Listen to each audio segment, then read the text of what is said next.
So hello guys, welcome back to my YouTube channel. So अभी तक का most awaited video था जो मुझे बार बार सभी पूछ रहे हैं कि आप अपने इंग्लिश सेक्शनल मॉक टेस्ट को कैसे करते हो, क्या अप्रोचेस लगाते हो। तो चलो आज हम करते हैं इंग्लिश मॉक टेस्ट। मैं ऑनलाइन इसलिए अटैम्प्ट नहीं कर रही हूँ क्योंकि ऑनलाइन में इतना टाइम नहीं होगा कि मैं आप लोगों को डिटेल समझा सकूँ कि मैं कैसे अप्रोच लगाती हूँ कैसे नहीं। इसलिए मैं ऑफ़लाइन मॉक अटैम्प्ट करके आपको दिखा रही हूँ कि मैं ऑफ़लाइन और ऑनलाइन में फ़र्क ये होगा कि हमने चीज़ें जल्दी जल्दी करनी है और ऑफ़लाइन में ये होगा कि मैं आपको एक एक चीज़ समझा सकूँगी कि मैं कैसे अटैम्प्ट करती हूँ कैसे नहीं करती हूँ। तो आज हम CGL 2023 के जो प्री में एग्ज़ाम हुआ था उसके प्री के 24 जुलाई 2023 में जो फर्स्ट शिफ्ट का पेपर है, आज हम उसको सॉल्व करने की कोशिश करेंगे। तो हमारा फर्स्ट क्वेश्चन है, एक पैरा जंबल क्वेश्चन है जिसको हमने अरेंज करना है। तो सबसे पहले हमारा कोई काम नहीं होगा, सबसे पहले हमको ABCD पार्ट जितने भी हैं इन सबको रीड करना है। तो चलो करते हैं। The movement begin in the reaction of the ugliness of the industries ages. This idea was amplified by the J.W. Born, Georg Take and others in Germany. Asceticism was an European arts movement which entered on the doctrines that art exists for the sake of its beauty alone. The philosophical foundation were laid in the 18th century by the Immanuel Kant. ठीक है, तो ये हमारा था। तो first of all हम देख रहे हैं कि फर्स्ट में क्या बताया हुआ है कि कोई मूवमेंट बिगिन हो रही है, उसके मूवमेंट के बारे में डिस्कस किया हुआ है। सेकंड क्या है, सेकंड हमें आइडिया दे रहा है कि फर्दर डेवलप्ड होगा ये जर्मनी में और एक्सपैंड किया जाएगा इस चीज़ को। जो भी आइडिया है, जो भी चीज़ हुई है, मतलब बी एक ऐसा है कि जो हमें मतलब अलग बात कर रहा है, किसी चीज़ को एक्सपैंड करने की, फर्दर डेवलप करने की, जर्मनी में उस चीज़ की बात कर रहा है। सी है, aestheticism was an European art movement which centred on the doctrine that art exist for the sake of its beauty alone. तो सी एक ऐसी चीज़ है जो मूवमेंट की स्टार्ट होने की, यूरोपियन में जो स्टार्ट हुआ था उस चीज़ का मेन आइडिया डिस्कस कर रहा है। तो हमें इस चीज़ से ये पता चल रहा है कि सी और ए आपस में इंटरलिंक है। अब हमें ये नहीं पता है कि सी से स्टार्ट होगा कि ए से स्टार्ट होगा, किससे स्टार्ट होगा, बट इतना हमें क्लियर आइडिया लग चुका है कि सी जो है वो आपस में इंटरलिंक है। तो अभी हम सबसे पहले देख लेते हैं किस किस में सी और ए आपस में इंटरलिंक है। तो इसमें तो नहीं है, ये हमारा गया, इसमें भी नहीं है और इसमें भी नहीं है। बेसिकली तो हमें आंसर हमारा पता चल गया, बट फिर भी अगर हमको इनको अच्छे से करना है तो हमें पता चलना एक एक चीज़ को हमने अलग अलग तरीके से बताना होगा। जैसे सी और ए, इसमें भी मूवमेंट का डिस्कस किया गया हुआ है और इसमें भी मूवमेंट का डिस्कस किया हो गया है, ये आपस में इंटरलिंक हो रहे हैं। बी तो हमें एक टोटली अलग चीज़ लग रहा है जो लास्ट में हो सकता है, हम मान के चलते हैं कि लास्ट में हो सकता है क्योंकि इसका आइडिया यही बताया हो कि फर्दर जो मूवमेंट चलाई जाएगी उस चीज़ को हम डेवलप करेंगे, एक्सपैंड करेंगे जर्मनी में, वो चीज़ के बारे में डिस्कस किया हुआ है। और डी हम क्या पढ़ लेते हैं कि its philosophical foundation were laid in the 18th century. मतलब ये फिलोसफिकल फाउंडेशन के बारे में डिस्कस कर रहा है। तो आप लोगों को पढ़ के ये आइडिया लग रहा है ना कि वो किसी फाउंडेशन के बारे में डिस्कस कर रहा है और सेम चीज़ का आइडिया जो है वो एम्पलीफाई किया जाएगा, उस चीज़ को फर्दर एक्सपैंड किया जाएगा। बी डी आपस में इंटरलिंक लग रहे हैं। तो अभी हम ये बता सकते हैं कि जो बी होगा उसे हम लास्ट में लेके चलेंगे क्योंकि ऑब्वियसली किसी चीज़ के बारे में डिस्कस की जाएगी तो लास्ट में ही उस चीज़ को मतलब फाउंडेशन के लिए डेवलप किया जाएगा, एक्सपैंड किया जाएगा, फर्दर इस चीज़ के बारे में डिस्कस किया जाएगा, एक्सपैंड किया जाएगा। तो हमें पता चल गया कि हमारा जो मेन आइडिया है मूवमेंट के बारे में जो डिस्कस किया जा रहा है आर्ट का, वो हमारा सी से स्टार्ट होगा। तो सी से स्टार्ट होगा तो हमारा ऑप्शन यही है। हम बी को भी लेके चल सकते थे, सी को, ये सी है, सी बी डी ए। अगर हम इसके हिसाब से चलते तो बी तो नहीं होता क्योंकि सी अगर मेन स्टार्ट हो रहा है, बट बी हमें एक आइडिया बता रहा है, कोई एक एंड चीज़ बता रहा है कि जिसमें हम एम्पलीफाई कर सकते हैं, टोटली डिफरेंट चीज़ बता रहा है हमें।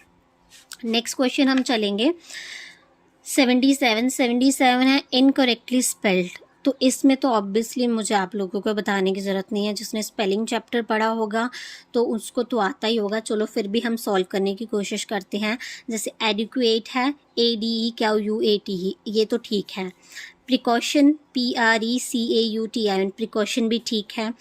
अब इन दोनों में हैं जैसे फॉर एग्जांपल काउवर्डाइज एंड रिडिकुलस, तो मेरे अकॉर्डिंग RIDICULOUS, रिडिकुलस भी ठीक है। काउवर्डाइज एक गलत चीज़ है, तो गलत स्पेलिंग लग रहा है। मेन अगर हम लेके चलें तो COWARDIC, काउवर्डाइज, ये एक चीज़ है जिसका मतलब कोई कायरता, कोई चीज़ की कायरता हो ना, ये स्पेलिंग होता है। इसके बारे में हमने पढ़ा हुआ है, बट ये तो कुछ अलग ही है, इसलिए ये हमारा रॉन्ग होगा। नेक्स्ट है 78, जहाँ पे हमने एंटो का बताना है। जो हमें पूछा गया हुआ है, किसका एंटो पूछा गया हुआ है? क्लियर का। तो एज यू ऑल नो, हमें पता है क्लियर क्या होता है। ईजी, बिल्कुल क्लियर, ईजी टू सी, जो अच्छे से चीज़ दिख सके। और उसका क्या होगा आंसर? जो हमें क्लीन नहीं दिखता। अगर हम क्लियर में अच्छे से देख सकते हैं तो ऑब्वियसली हमारा आंसर क्या होगा? आप इसमें ऑप्शनल एलिमिनेशन भी लगा सकते हैं। जैसे क्लियर मतलब कोई चीज़ क्लियर दिख रही है, मेस तो एक चीज़ अलग चीज़ हो गई। मेस और अनटाइडी दोनों क्या होगी? एक डिसऑर्गेनाइज चीज़ के बारे में डिस्कस किया होगा। ये आपस में साइनों की तरह वर्क करते हैं, साइनो वर्क करते हैं, ठीक है। तो ऑब्वियसली हमारा आंसर क्या होगा? ओपेक, ठीक है। ओपेक का क्या मीनिंग होता है? Not able to seen through, जिससे हम अच्छे से नहीं देख सकते हैं, ओपेक उसको बोलते हैं। क्लीन तो आपको पता ही है क्या होता है। मेस का मतलब कोई अनटाइडी सी चीज़, जो क्लियर स्टेट ना हो। अनटाइडी का क्या मतलब हो गया? मैसी और डिसऑर्गेनाइज चीज़ें। अब नेक्स्ट हम आते हैं 79 पे। 79 क्वेश्चन में हमें बताया गया हुआ है कि हमें यहाँ पे पैसिव वॉइस करना है। क्वेश्चन क्या है? Myra installed the new software on her computer. इसको हमें पैसिव वॉइस में चेंज करना है। तो फर्स्ट हमें बोल रहा है The new software had installed Myra on her computer. had यहाँ पे हमें एक इनकोरेक्ट सेंटेंस के बारे में, क्योंकि had तो यहाँ पे यूज़ हो ही नहीं सकता, ये ऐसे इनकोरेक्ट बताया हुआ है। बी हम है The new software is installed by Myra on her computer। तो यहाँ पे is मेरे अकॉर्डिंग में ये इनकोरेक्ट सेंटेंस है। यहाँ पे गलत टेंस की भी यूज़ किया गया हुआ है। इज़ यहाँ पे बिल्कुल फिट नहीं बैठ रहा है, इनकरेक्ट टेंस यहाँ पे वो बताया गया हुआ है। नेक्स्ट है the new software were installed by Myra on her computer. Were यहाँ पे फिर से इनकरेक्ट वर्ब यूज़ हो रही है। ये वर्ब यहाँ पे वर्ब यूज़ हो रहा है लेकिन इनकरेक्ट यूज़ हो रहा है, तो ऑब्वियसली ये हमारा नहीं हो सकता। नेक्स्ट लास्ट में है the new software was installed by Myra on her. तो हमारा आंसर क्या होगा? ये, क्योंकि ये बिल्कुल सही यहाँ पे सेंटेंस यूज़ हो रहा है, बिल्कुल एक एक्यूरेट आंसर है, तो हमारा ये होगा। नेक्स्ट 80 क्वेश्चन पे अगर हम चलते हैं। 80 क्वेश्चन है, एंटो ढूंढना है हमें फिर से। My energy went to see my college team. Went का मतलब क्या होता है? कोई चीज़ कमज़ोर, बिकेम वीकर, कोई चीज़ वीकर चीज़, वेन का मतलब ये होता है। तो मतलब इसका पॉजिटिव जो स्ट्रॉन्गर बनाए, हमें साइनोन इसका एंटो ढूंढना है। अगर एंटो में यहाँ पे इस चीज़ को वीकर बताया तो अपोजिट में हमें क्या ढूंढना है कि वो कोई चीज़ स्ट्रॉन्गर हो। तो हमें पता है कि डिक्लाइन का मतलब क्या हो गया? बिकेम स्मॉलर, लेस इम्पॉर्टेंट हो गया कोई चीज़, ठीक है। देन हमें ग्रू का मतलब क्या होता है? यहाँ पे मुझे आंसर यही लग रहा है, क्योंकि ग्रू का मतलब होता है किसी चीज़ को स्ट्रॉन्गर बनाना, बिकेम। फिर भी हम बाकियों के मतलब देख लेते हैं। अबेटेड का मतलब हो गया लेस स्ट्रॉन्ग। आई नो ये मैसी सा हो रहा है, बट आप लोग समझने की कोशिश करें, मैं इस पे कर रही हूँ तो थोड़ा सा मैसी हो सकता है। नेक्स्ट हम कर रहे हैं, नेक्स्ट हमें पता है ये डिमेड का मतलब हो गया कोई भी चीज़ लेस ब्राइट हो, जो ब्राइट लेस हो, ठीक है, लेस ब्राइट हो, ठीक है, उसे बोलते हैं ये। नेक्स्ट हमारा 81 क्वेश्चन, जिसे हमें एक्टिव वॉइस में करना है। शाम विल बी इन्वाइटेड बाय अस, जिसको हमें एक्टिव वॉइस में बनाना है। जैसे फॉर एग्जाम्पल फर्स्ट है वी शैल इन्वाइटेड शाम। तो पहला ऑप्शन ही हमें सही लग रहा है, बट फिर भी लेट्स सी कि हम आगे क्या पढ़ते हैं। जैसे हैव का यूज़ किया हुआ है, हैव यहाँ पे इनकरेक्ट यूज़ हो रहा है टेंस, यहाँ पे टेंस यूज़ किया गया हुआ है incorrect. Shyam would be invited by us, would be यहाँ पे आपको लग नहीं रहा कि स्ट्रक्चर ही गलत दिखा रहा है? अगर वुड बी यूज़ करेंगे तो टोटली डिफरेंट सेंटेंस का मीनिंग बन जाएगा। तो यहाँ पे रॉन्ग सेंटेंस के बारे में डिस्कस कर रहा है। वी वुड इनवाइट, यहाँ पे फिर से वी वुड का कोई मतलब टेंस ही यहाँ पे गलत कर दिया हुआ है, स्ट्रक्चर ही पूरा टेंस का गलत कर दिया हुआ है। तो ये तो बिल्कुल आंसर हो ही नहीं सकता, यहाँ पे वुड भी गलत सेंटेंस का स्ट्रक्चर है। तो Shyam will be invited by us, we shall be invited by us, ये हमारा सही आंसर होगा। नेक्स्ट है 82 क्वेश्चन है, select the option that can be used in one word substitution for a given group of word, causing और wanting to cause harm और evil. ये कुछ ऐसा है, काजिंग और वांटिंग टू हार्म और ईवल वन वर्ड सब्स्टिट्यूशन दिया गया हुआ है जिसको हमने करना है।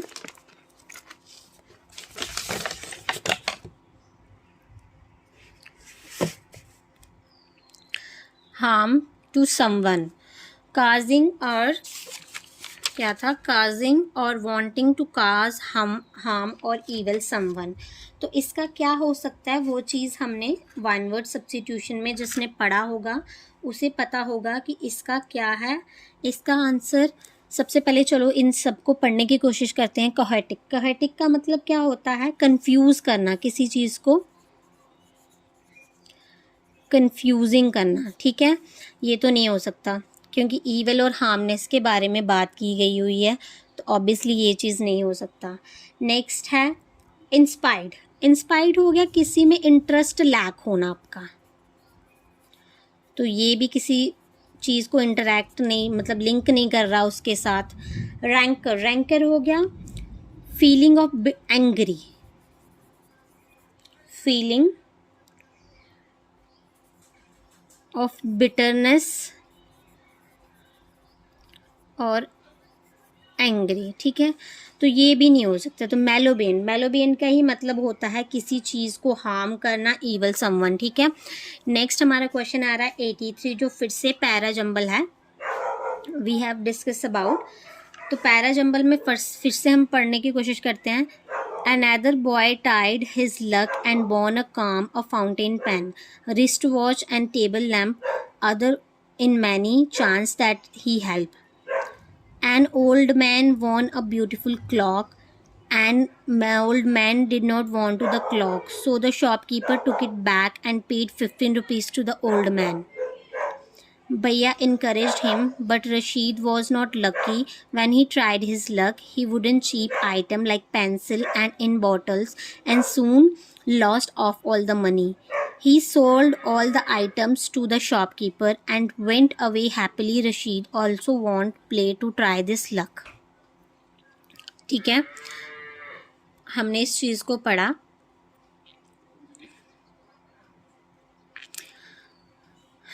इस चीज़ को पढ़ने के बाद हमें एक चीज़ पता चल रहा है कि an old man won a beautiful clock. B में हमें क्या पता चल रहा है कि अनदर बॉय मतलब ए में हम पहले डिस्कस कर लेते हैं। ए में अनदर बॉय मतलब अनदर बॉय से पहले किसी के बारे में डिस्कस हो चुका है, तो ऑब्वियसली ए से हमारा स्टार्ट नहीं हो सकता। ऑप्शन में अगर ए से कोई है नहीं है तो लेट इट गो। फिर भी ए से स्टार्ट नहीं होगा तो बी से स्टार्ट होगा, क्योंकि बी में एक ब्यूटीफुल क्लॉक के बारे में, ओल्ड मैन के बारे में डिस्कस किया गया हुआ है, ठीक है। और बी में सेम चीज़ डिस्कस की हुई है कि वो नहीं चाहते थे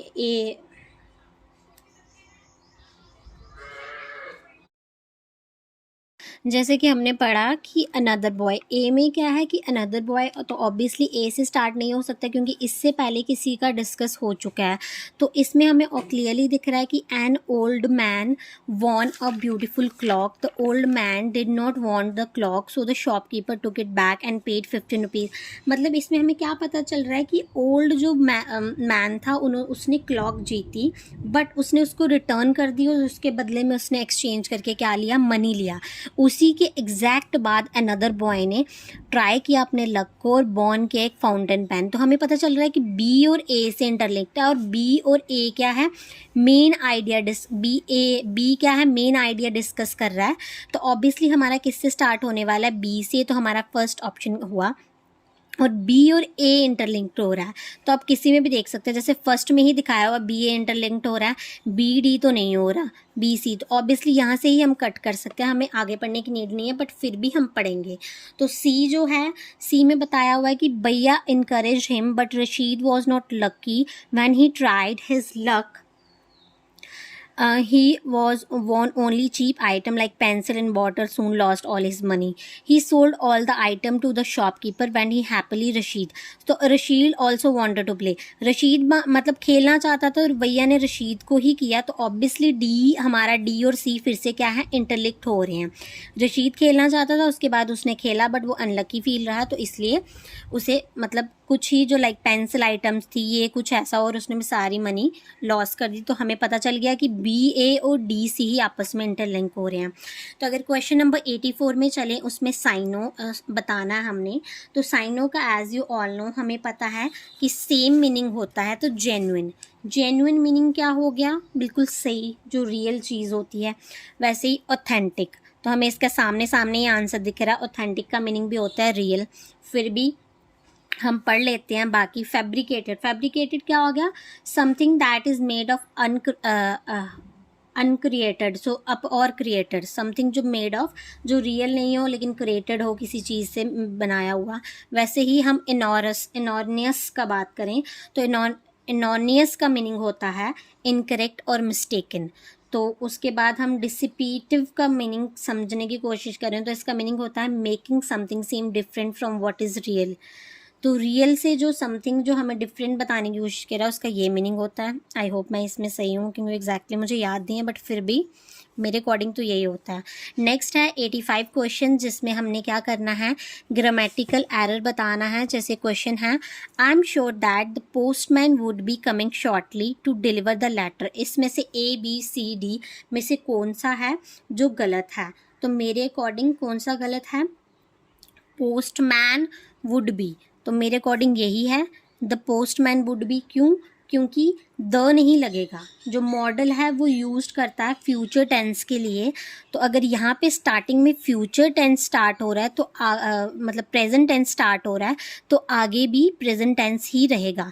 द से हमें क्या हो रहा है कि ये मॉडल क्या कर रहा है, उसको फ्यूचर का सेंस ले रहा है। और ये ऐसा सेंटेंस है जो है तो फ्यूचर, लेकिन वो प्रेजेंट फ्यूचर की बात कर रहा है कि फ्यूचर में अभी जो नियरली होने वाला है वो चीज़ की वो बात कर रहा है।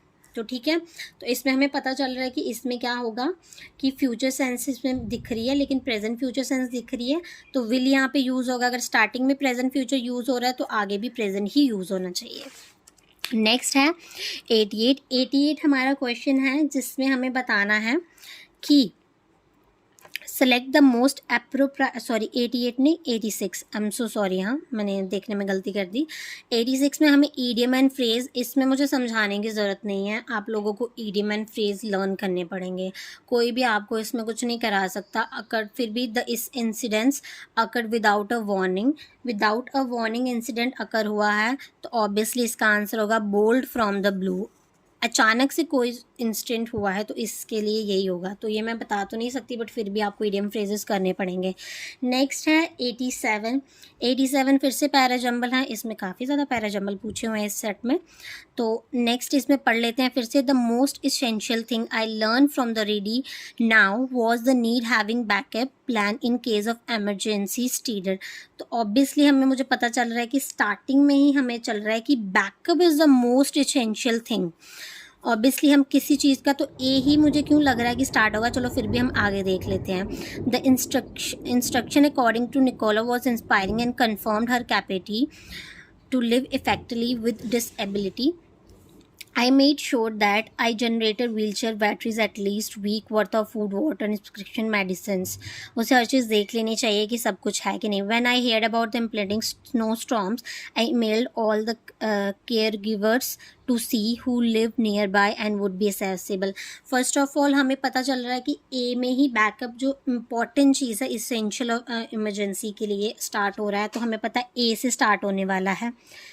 उसके बाद हम इंटरलिंक करके देखें तो ये हमें बता रहा है, लेकिन ये चीज़ें हम इमरजेंसी कब होगी जब उसने किसी चीज़ के बारे में सुना कि स्नो स्टॉर्म हैपेंड हुआ.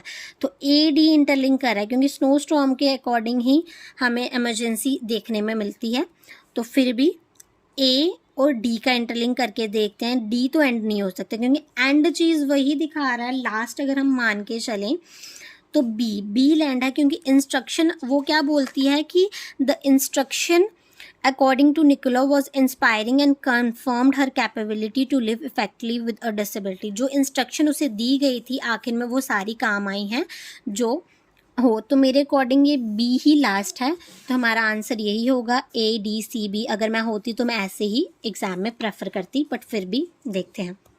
नेक्स्ट है स्पेलिंग.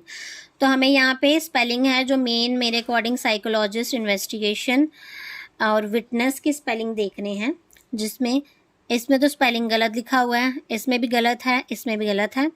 तो साइकोलॉजिस्ट ये तो देखो ये गलत है, विटनेस गलत है, तो हमारा डी होगा. साइकोलॉजिस्ट, इन्वेस्टिगेशन और विटनेस यही तीन हैं जिनमें स्पेलिंग सही दिए हुए हैं. नेक्स्ट है हमारा 89 क्वेश्चन जिसमें हमने एंटो की बात की हुई है. तो एंटो में पूछा हुआ है she is veteran journalist known her powerful writing skill. Veteran क्या होता है? एक एक्सपीरियंस्ड पर्सन होता है, एक्सपीरियंस्ड पर्सन. तो अब हमने इसका एंटो ढूंढना है जो अनएक्सपीरियंस होगा. तो ऑब्वियसली जिसने पढ़ा होगा उसे अच्छे से पता होगा नोवाइस क्या होता है, जिसके जो अनएक्सपीरियंस पर्सन होता है, जिसके पास स्किल नहीं होती हैं. फिर भी हम बाकियों को देख लें तो रिनाउड क्या हो गया?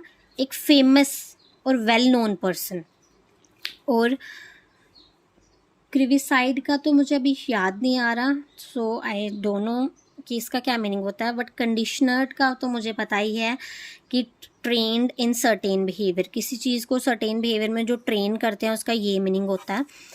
फिर भी आई एम सॉरी, हाँ इसका अगर आप लोगों को पता होगा तो मुझे कमेंट सेक्शन में ज़रूर बताएं. तो नेक्स्ट है 90 जो है एंटो, फिर से फिटिश. फिटिश का एंटो पूछा हुआ है. 90 फिटिश का इंटेंस पूछा हुआ है. Shilpi has a fixed indifference objection towards problem in life. Fixed in 90 है ना, तो 90 में मेरे अकॉर्डिंग मुझे लग रहा है अगर मैं लेके चलूँ तो इनडिफरेंस होगा आंसर. क्यों? क्योंकि फिटिश का मीनिंग क्या होता है? फिटिश का मीनिंग होता है अनयूजुअल अट्रैक्शन. अनयूजुअल अट्रैक्शन को अपोजिट करें तो अगर लैक ऑफ इंटरेस्ट. इनडिफरेंस का मतलब हो गया लैक ऑफ इंटरेस्ट. फिक्स अगर आपको इसमें एलिमिनेशन मैथड लगाना है तो अगर इसका मीनिंग पता होगा कि किसी चीज़ में वो फिटिश हो रही है, लाइक नॉट चेंजिंग हो, सॉरी नॉट चेंजिंग नहीं बोलते, अनयूजुअल अट्रैक्शन हो रही हैं, तो ऑब्वियसली फिक्स्ड कोई चीज़ नहीं है, वो अलग है, उसका मीनिंग हो जाएगा. ऑब्जेक्शन, किसी को ऑब्जेक्शन लेके हो गया. प्रॉब्लम तो आपको पता ही है, मुझे बताने की ज़रूरत नहीं है, तो आप इसमें एलिमिनेशन मैथड भी यूज़ कर सकते हैं. मेन अब आया 91. फिर से पैराजंबल. ओ माय गॉड, इस पेपर में 4 पैराजंबल पूछे हैं तो पैराजंबल आपको करने ही पड़ेंगे. Anime is a style of animation popular in Japanese film. Modern anime began in 1956 and found lasting success in 1961 with the establishment of Mushi production. At the turn of 21st century, anime began to attain wide international popularity. Pokemon television series. Much the genre is aimed at children, but anime films are somewhat marked by adult themes and subject matter. तो obviously main anime का discuss किस में हो रहा है? ए में discuss हो रहा है. बी मॉडर्न एनिमे मतलब किसी हिस्ट्री के बारे में डिस्कस किया जा रहा है ये, तो बी. उसके बाद सी क्या बोल रहा है? सी बोल रहा है हमें कि टर्न है जो 21st सेंचुरी में क्या होगा, इसका इंटरनेशनल पॉपुलैरिटी के बारे में डिस्कस किया जा रहा है. ठीक है. उसके बाद डी क्या है? सी और डी के साथ इंटरलिंक्ड है. क्यों? अगर मैं बोलूँ तो हमारा ए से स्टार्ट हो रहा है, तो सबसे पहले हम ऑप्शनल एलिमिनेट करके देखते हैं, क्योंकि ये तो ये नहीं होगा। उसके बाद ऑप्शनल एलिमिनेट करके देखें तो ए डी सी बी, ए से स्टार्ट हो रहा है। ए के बाद एनिमी कहाँ इंटरलिंक्ड हो रहा है? Children in some time a dull subject matter. A D मुझे इंटरलिंक लिख रहा है, ए डी सी बी, क्योंकि मेन इसमें बताया गया हुआ है, बी के साथ तो हो ही नहीं सकता क्योंकि इसमें बारे में हिस्ट्री बताई गई है पुरानी। और सी इसलिए हो सकता है क्योंकि एनिमी का अभी लेटेस्ट इंटरनेशनल पॉपुलैरिटी के बारे में डिस्कस किया गया हुआ है, तो ए सी होंगे। तो ए सी 1 सेकेंड, हाँ आई रीड अगेन, मुझे इसमें कंफ्यूज लग रहा है। 91 ए डी, हाँ ठीक है, ओके। डी के साथ कनेक्ट हो रहा है क्योंकि ये देखो आपस में इंटरलिंक्ड हो रहे हैं। यहाँ पे हिस्ट्री के बारे में बताया हुआ है, हिस्ट्री के बाद मॉडर्न सेंचुरी में उसमें क्या इम्पैक्ट पड़ा, कितनी पॉपुलैरिटी उसने अटेन की, उसके बारे में इंटरलिंक्ड हो रहा है। तो बी सी इंटरलिंक हो रहे हैं, हमें दिख रहा है। तो इसमें बी सी इंटरलिंक नहीं दिखा रहे हैं, तो ऑब्वियसली हमारा सी आंसर होगा। नेक्स्ट है select the most appropriate option in fill in the blanks. तो फिल इन द ब्लैंक्स में मोस्ट अप्रोप्रिएट जो ऑप्शन होगा वो बताना है। The sermon of the priest was very short and dash, very short and dash, dash मतलब क्या answer हो सकता है कि very short and dash, precise word quinine, convene, consist, convince. तो मुझे इसका आंसर कंसाइंस लग रहा है, क्योंकि कंसाइंस का मीनिंग क्या होता है? वेरी शॉर्ट का मतलब क्या हो गया, इसके रिलेटेड क्या आएगा? कंसाइज होता है कि कोई मीनिंग जो ब्रीफ और क्लियर हो, कोई भी विदाउट अननेसेसरी चीज़ के अलावा, ठीक है, जो मीन क्लियर चीज़ हो, ठीक है, तो उसको ही बोलते हैं मेरे अकॉर्डिंग। तो यही आंसर है, बाकी आप लोग देख लेना। मैं एक्चुअली ये थोड़ा हार्ड, बट फिर भी मैं ट्राई कर रही हूँ। नेक्स्ट है 93 क्वेश्चन है। 93 में हमें क्या बताया हुआ है कि फिर से हमने इसको देखना है एरर है कि नहीं। Maruti like adventure stories specially and adventures of Tarzan. Maruti likes adventure stories and specially and adventures of Tarzan, B answer होगा। क्यों? क्योंकि इसमें एरर है। एरर क्यों है ये मैं बता देती हूँ, क्योंकि एंड एडवेंचर्स स्टार्टिंग में प्लूरल लग रहा है, तो आगे सिंगुलर नहीं होना चाहिए।